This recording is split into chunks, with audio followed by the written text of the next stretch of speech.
I'm Deep Mahaman and you're watching the Redmen TV. Okay, we move on from that. Big question for today. I mean, can there be any more excuses regarding the top four place this season? No. If we don't get it, people are going to get P45s.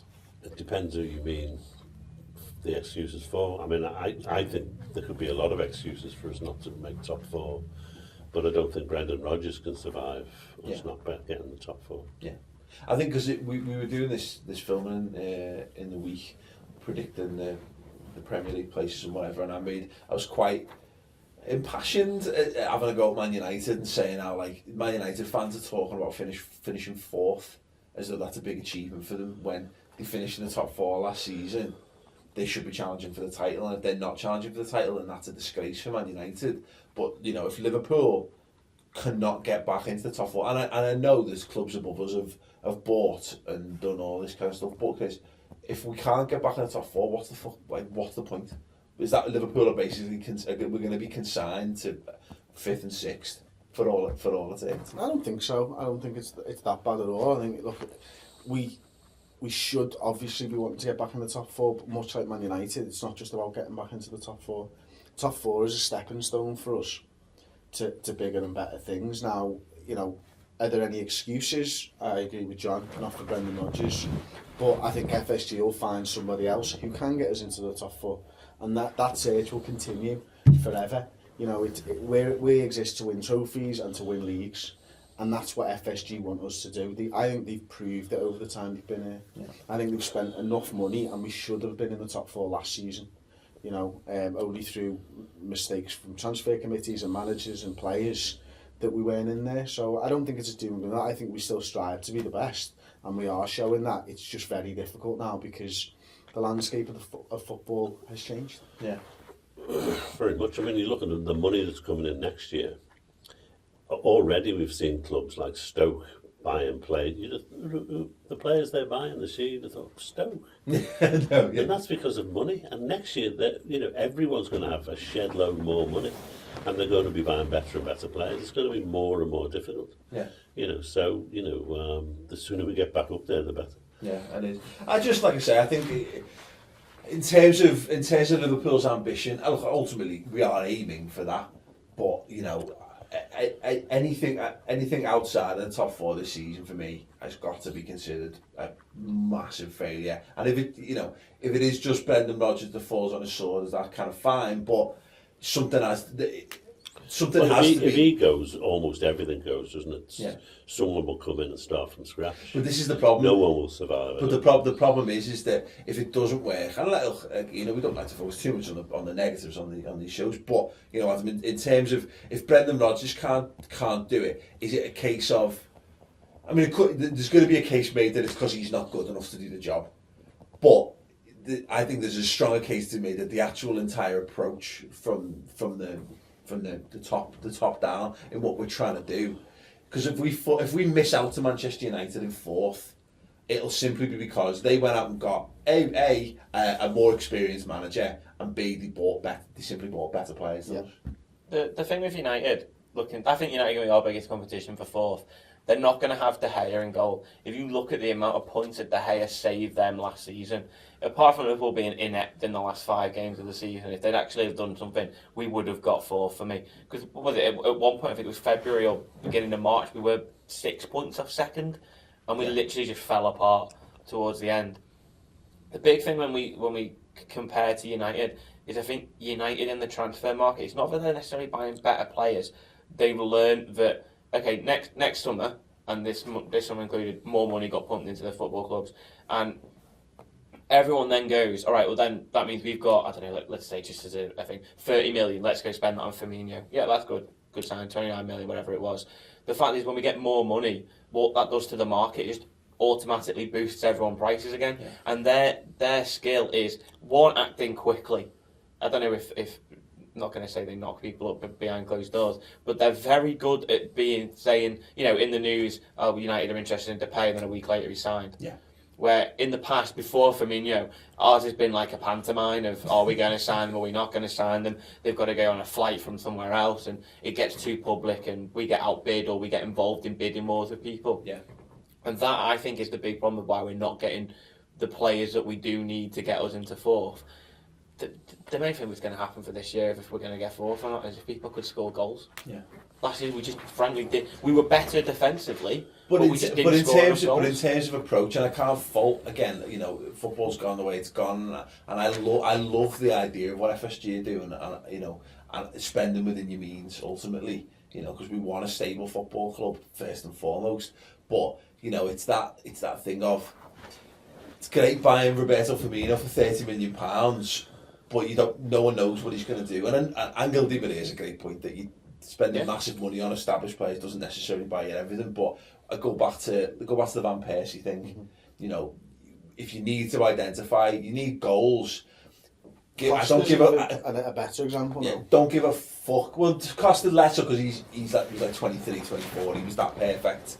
He's probably what we knew exactly. But you needed goals. But exactly what I'm saying is, who cares if they've got no resale value? If the goals the player scores get you where you want to be as a football club, and that's where I feel that Liverpool falls out. I think the Costa thing it was an example of how Liverpool suffered in the transfer market from the things that were going on at the club and from their sort of failing reputation, if you like, because apparently they wanted Costa and he was persuaded by Mourinho not to sign. Yeah.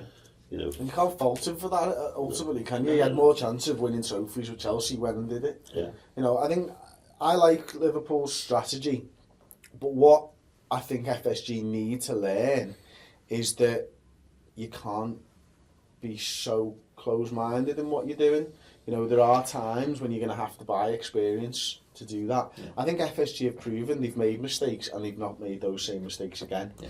I think if Brendan Rodgers goes at the end of the season, I think we're going to see a director of football first and foremost, because that's what they wanted originally, and they've still not got to play with that idea.